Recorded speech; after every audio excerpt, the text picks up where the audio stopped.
Pad through the heavens के एक और न्यू वीडियो में आपका स्वागत है। पिछले एपिसोड में हमने देखा था शोयन अपने स्काई डेमन पपेट की एनर्जी को बढ़ाते हुए ताउजुन के 9 स्टार पर पहुंचा देता है, जिसके बाद स्काई डेमन पपेट बहुत ही आराम से हुनली के डीमन को डिस्ट्रॉय कर देता है। जिसके बाद जैसे ही स्काई डेमन पपेट हुनली को खत्म करने वाला था, एनर्जी स्टॉर्म वहां पर आता है और सुनर शोयन को लेकर वहां से भागती है। कुछ समय और सफर करने के बाद फाइनली वो लोग 3rd लेवल के गेट पर पहुंच जाते हैं। अब आगे तो एपिसोड स्टार्ट होती है। क्विंग यान जो कि गुरेल्म के जितने भी लोग हैं उनको लीड कर रहा था, सुनर से पूछता है, सुनर तुम ठीक तो हो? तब सुनर क्विंग यान को बताती है कि वो बिल्कुल ठीक है, पर जो हॉल ऑफ सोल के लोग हैं वो लोग कुछ समय पहले उन लोगों के ऊपर अटैक करे थे। क्विंग यान ये सुनकर गुस्साता है, कहता है क्या सच में उन लोगों की इतनी हिम्मत हो गई कि वो तुम्हारे ऊपर अटैक कर दिए हैं? गुजन भी गुस्साते हुए कहता है, लगता है हुनिया और हुनली हेवनली टॉम से जिंदा बाहर निकलना नहीं चाहते हैं। लेकिन फिर तभी आसमान में हलचल होता है और हम लोग एक पोर्टल खुलता हुआ देखते हैं। वहाँ पे से 2 लोग बाहर निकलते हैं। ये लोग the ancient medicine clan Yao clan से थे। याओ क्लैन का डिसाइपल गुरेल्म के डिसाइपल को देखकर कहता है, तुम लोग यहाँ पर रुके हुए क्यों हो? लेकिन तभी एक और स्ट्रॉन्ग एनर्जी वहाँ पर अपीयर होती है। लाइटनिंग से 2 लोग बाहर निकलते हैं। ये लोग एंशिएंट ले क्लैन से हैं। लाइटनिंग क्लैन का डिसाइपल क्विंग यान को ग्रीट करते हुए कहता है, ब्रदर क्विंग यान क्या हुआ, आप लोग आगे क्यों नहीं बढ़ रहे हैं? क्विंग यान भी उससे ग्रीट करते हुए कहता है, एक्चुअली हम लोगों को एक प्रॉब्लम फेस करनी पड़ी है, इसीलिए आगे कुछ भी करने से पहले हम लोगों को सभी लोगों के यहाँ पर पहुँच जाने का इंतजार करना होगा। जिसके बाद गुजेन को फील हो जाता है कि हॉल ऑफ सोल के लोग यहाँ पर आ रहे हैं। कहने लगता है हुन क्लैन के 2 वेस्ट अब यहाँ पर बस पहुँचने ही वाले हैं। सभी लोग उस ओर देखते हैं। हुन क्लैन के लोग डार्क शैडो में ट्रांसफॉर्म होकर उस जगह पर अपीयर होते हैं। इन दोनों की ही हालत उस फाइट की वजह से खराब हो गई थी। दोनों के ही फेसेस पे बहुत सारे इंजरीज के निशान थे। लेकिन इनका डिसाइपल फिर इन लोगों को देखते हुए कहता है, ब्रदर क्विंग यान तो अब सभी लोग आ गए हैं, तो चलिए हम लोग अंदर जाते हैं, एनर्जी स्टॉर्म बस आ ही रहा है। क्विंग यान कहता है, हम लोगों को हड़बड़ी करने की जरूरत नहीं है। बात कुछ यूँ है कि हमारा जो एंशिएंट क्लैन है इसे कुछ चीजों को पहले हैंडल करने की जरूरत है। क्विंग यान का मतलब हॉल ऑफ सोल के उन 2 लोगों से था, क्योंकि उन लोगों ने सुनर के ऊपर अटैक किया था। तो अब क्विंग यान उन लोगों को किसी जगह पर मारना चाह रहा है। लेकिन हुनिया ये चीज देखते हुए कहता है, गुजन रुक जाओ, ये सब में फाइट करने का बिल्कुल भी नहीं है। एनर्जी स्टॉर्म बहुत ही तेजी से यहाँ पर आ रहा है, क्या तुम वाकई में इस जगह पर फाइट करना चाहते हो? सुनर भी फिर गुजन को समझाती है, कहती है, गुजन ब्रदर वाकई में ये समय अभी फाइट करने का नहीं है। शेन भी कहने लगता है, हाँ सुनर ठीक कह रही है, अभी फाइट करने का नहीं है। हमारी प्रायोरिटी सबसे पहले हमें 3rd लेवल पर एंटर करना होगा, ताकि हम लोग उस एनर्जी स्टॉर्म से बच सके। जैसे ही हम लोग 3rd लेवल पर एंटर करते हैं तो फिर हम लोग इनकी गलती का इन्हें भरपूर सजा देंगे। ये सारी बात सुनकर हुनिया और हुनली तो बहुत खुश हो जाते हैं। उनकी जान में जान आती है, क्योंकि अगर यहाँ पर फाइट होती तो इन लोगों को मरने से कोई नहीं बचा सकता था। लेकिन हम लोगों को गुजेन को दिखाया जाता है, जो कि क्विंग यान को देखता है। तब क्विंग यान भी उसे हाँ में सिर हिलाता है और बताता है कि हाँ अभी हम लोग ये फाइट नहीं करेंगे। जिसके बाद क्विंग यान सभी लोगों से कहता है, सभी लोग मेरी बात ध्यान से सुने, एनर्जी स्टॉर्म आ रहा है और अगर हमें उससे बचना है तो हमें किसी भी तरह 3rd लेवल तक पहुंचना होगा। पर 3rd लेवल से जो एनर्जी पैसेज 2nd लेवल को कनेक्ट करती है वो पूरी तरह से सॉलिडिफाइड हो गई है। और हाँ मैं ये बताना चाहता हूँ कि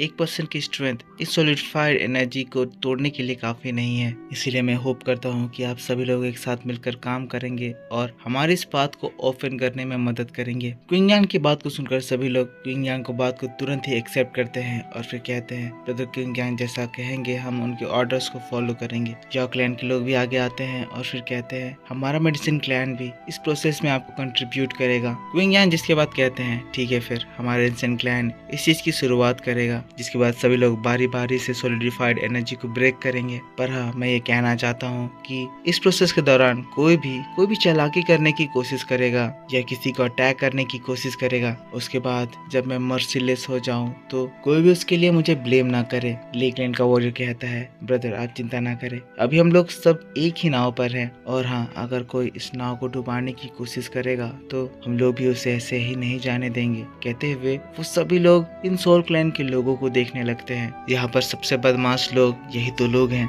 जिसके बाद क्विंग यान कहते हैं, ठीक है फिर हम लोग पहले जाते हैं, सुनर शोयन तुम लोग सबसे लास्ट आना। और फिर वो लोग गेट में एंटर करते हैं। गेट के अंदर एक बहुत ही बड़ा सा पहाड़ था, जो कि तूफान की वजह से बहुत ही ज्यादा हिल रहा था। यहाँ पर बहुत सारे स्ट्रॉन्ग स्टैच्यूज थे, जो कि रियल इंसान के थे या बनाए हुए थे थे ये जानना मुश्किल था। हम लोग देखते हैं गू रेल्म के चारों डिसाइपल्स एक साथ मिलकर फिर उस सॉलिडिफाइड एनर्जी को ब्रेक करने लगते हैं, पर यहाँ पर इन चारों की एनर्जी भी मिलाकर इसको कुछ नहीं कर पा रही होती है। इसे हमें समझ में आता है कि एनर्जी बहुत ही स्ट्रांगली सॉलिडिफाइड हुई है। सभी लोग शॉक थे क्योंकि ये चीज टूट नहीं रहा था और जो इसे तोड़ने की कोशिश कर रहे थे वो लोग बहुत ही स्ट्रॉन्ग एक्सपर्ट्स थे। ऐसा ही करते करते बहुत समय गुजरने लगता है। तूफान गेट तक पहुंच चुकी थी तो केव अब और भी ज्यादा हिलने लगता है। ये चीज देखकर सभी लोग दोबारा अपने पावर को और भी ज्यादा बढ़ाकर एनर्जी के ऊपर अटैक करते हैं और तब इससे हम देखते हैं कि आखिरकार ये कॉम्बिनेशन काम करता है और फाइनली जो फर्स्ट बैरियर था वो उस जगह पर क्रैक होकर डिस्ट्रॉय हो जाता है। क्विंग यांग कहते हैं कि चीज बहुत ही ज्यादा टफ था, हमें समय नहीं गंवानी चाहिए, हमें जल्द से जल्द अंदर एंटर करना चाहिए। सभी लोग उस जगह पर एंटर करते हैं। तभी शेयन को फील होता है कि कुछ तो बहुत स्ट्रॉन्ग चीज इस केव से टकराई है। हमें समझ में आता है कि तूफान इस जगह तक पहुंच गया है, पर ये तूफान का आउटर पार्ट है तो इसीलिए डिस्ट्रक्शन अभी तेज नहीं हुआ है, पर इसकी वजह से केव और भी ज्यादा तेजी से हिलने लग रहा है और ऊपर से बड़े बड़े पत्थर जमीन पर गिर रहे हैं। अब ये चीज महसूस कर कर लोग पैनिक करने लगते हैं, कहने लगते हैं एनर्जी स्टॉर्म यहाँ तक पहुंच गया है, अब हम लोग क्या करेंगे। तो फिर क्विंग यांग बताते हैं पैनिक करने की जरूरत नहीं है, स्टॉर्म इस केव में नहीं घुस सकता है, पर हाँ इस वक्त हमें जल्दी जल्दी एक्ट करने की जरूरत है और संभल कर एक्ट करने की जरूरत है, क्योंकि अगर हम लोग कोई भी मिस्टेक करे तो मुझे डर है इस जगह पर कोई भी यहाँ से नहीं निकल पाएगा। जिसके बाद और दो एंशिएंट क्लैन वहाँ पर उसे तोड़ने के लिए आते हैं। ये सभी लोग चार के ग्रुप में इस काम को कर रहे हैं क्योंकि इसमें एनर्जी कंजप्शन बहुत ज्यादा है।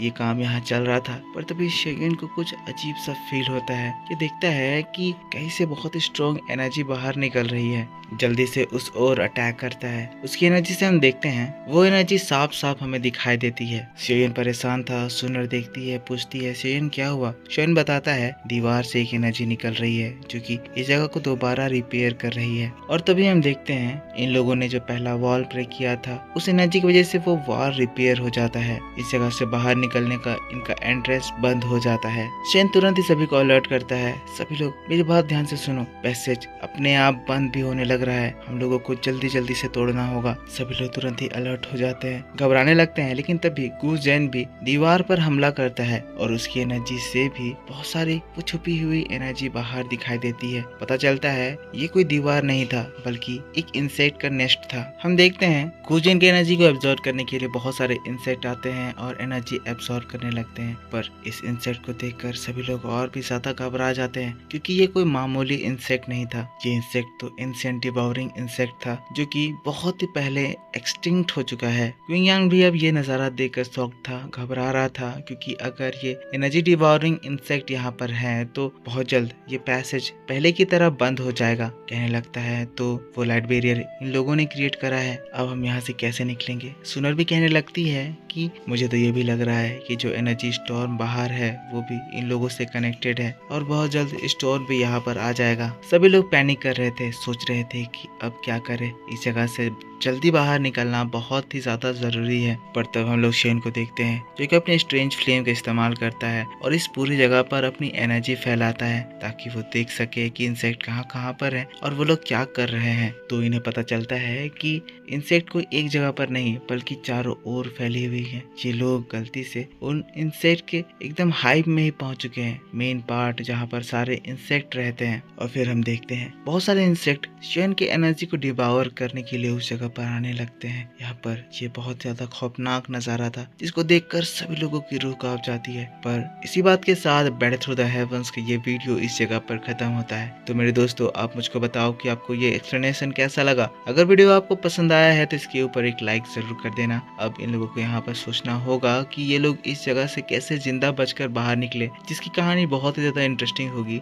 जिसकी वीडियो मैं आपके लिए आज ही शाम इसी चैनल पर अपलोड कर दूंगा। तो अगर आपको वो वीडियो देखना है तो नीचे कमेंट करके बताना और इस वीडियो पर सपोर्ट दिखाना। तो ज्यादा से ज्यादा सपोर्ट दिखाइए, लाइक कीजिए, कमेंट कीजिए और पिछला एपिसोड नहीं देखा है तो जाकर देख लीजिए, शायद आप उन्हें देख नहीं रहे हैं। आप ही के सपोर्ट से मुझे नेक्स्ट वीडियो बनाने के लिए मोटिवेशन मिलता है। तो नेक्स्ट वीडियो इस चैनल पर आज शाम 6:30 बजे या उसके बाद अपलोड कर दी जाएगी, तो सब्सक्राइब करके बेल आइकन जरूर से ऑन कर लेना। मिलता हूँ दोस्तों मैं आपसे नेक्स्ट वीडियो को लेकर बहुत जल्द, तब तक के लिए take care, bye bye and thanks for watching.